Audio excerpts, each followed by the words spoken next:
के दिग्गज नेता कहे जाने वाले अशोक चौहान ने पार्टी से इस्तीफा देने के बाद अब कांग्रेस पार्टी की महाराष्ट्र में बैठक है। इस बैठक पर सबकी नजरें अड़ी हुई है। बता दें कि इस मीटिंग में महाराष्ट्र कांग्रेस प्रमुख नाना पटोले सहित महाराष्ट्र के कांग्रेस पार्टी के कई बड़े नेता शामिल होने वाले हैं। संभावना है कि इस बैठक में कांग्रेस आगामी लोकसभा चुनाव की रणनीति तैयार करेंगे। इस बैठक के बारे में यह बताया जा रहा है कि अशोक चौहान समर्थक 3 विधायक कांग्रेस विधायक दल की बैठक से अनुपस्थित रहेंगे। विधायक मोहन हंबर्डे, जितेश अंतारपुरकर, माधवराव पाटिल जलगांवकर अनुपस्थित रह सकते हैं। ऐसे में अब यह देखना होगा कि वास्तव में यह 3 विधायक कांग्रेस की मीटिंग में उपस्थित रहेंगे या नहीं। इसके अलावा और एक खबर सामने आ रही है कि कांग्रेस की बैठक में 6 से 7 विधायक अनुपस्थित रहेंगे। कथित तौर पर अनुपस्थित विधायकों ने पार्टी नेताओं के पास न आने का कारण बताया है।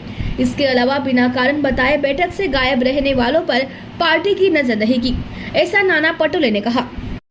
साथ ही नाना पटोले ने यह भी कहा है कि कल से लोनावला में हमारा 2 दिन का सत्र है और विधायक वहां से चले जाएंगे। कुछ विधायक व्यक्तिगत कारणों की वजह से बैठक में शामिल नहीं हो पाएंगे। ये सब हमें वास्तविक मुद्दों किसान आंदोलन, बेरोजगारी से भटकाने के लिए किया जा रहा है। सभी कांग्रेस नेता एक साथ है और आगे भी रहेंगे।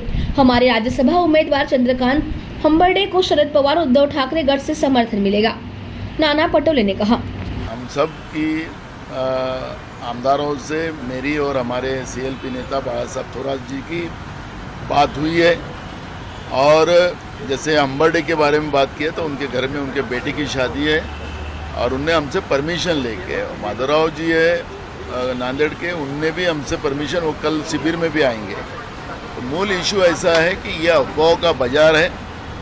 कांग्रेस के सभी विधायक यूनाइटेड है और यूनाइटेड रहेंगे, उसमें कोई दो मत नहीं। और मुझे लगता है कि ये जो वातावरण बनाया जा रहा है उसके पीछे का रणनीति ऐसी है कि गवर्नमेंट खुद ट्रैप में फंस चुकी है।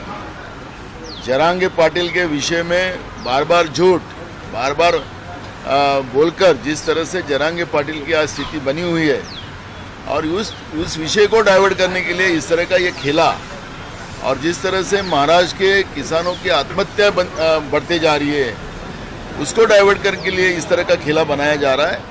और मुझे लगता है कि युवाओं में भी बड़ा रोष है। उनके नौकरी का आश्वासन देकर उनको बार बार फंसाया जा रहा है। महंगाई को वो रोक नहीं सके, उसमें भी जनता को उन लोगों ने फंसाया है और इसलिए ऐसे विषय लाकर सरकार जानबूझकर जनता के प्रश्नों को डाइवर्ट करने के लिए ये कोशिश कर रही है। कांग्रेस में कोई प्रॉब्लम नहीं और हमारे जो उम्मीदवार हैं चंद्रकांत हंडोरे जी, हमारे वोट तो मिलेंगे, हमारे शरद पवार गढ़ के भी वोट मिलेंगे, उद्धव ठाकरे साहब के गढ़ के भी वोट मिलेंगे। हमारे उम्मीदवार को सबसे ज़्यादा वोट और हमारे मित्र पक्ष है, समाजवादी है, कम्युनिस्ट है, उनके भी वोट उसमें मिलने वाले हैं। तो उनके वोट मिलने से हमारा उम्मीदवार सबसे ज़्यादा वोटों से चुन के आएगा। इसलिए चिंता हमको नहीं करना है, चिंता उनको करना है जो हमारे बारे में इस तरह की अफवाह उड़ाते हैं। लेकिन अभी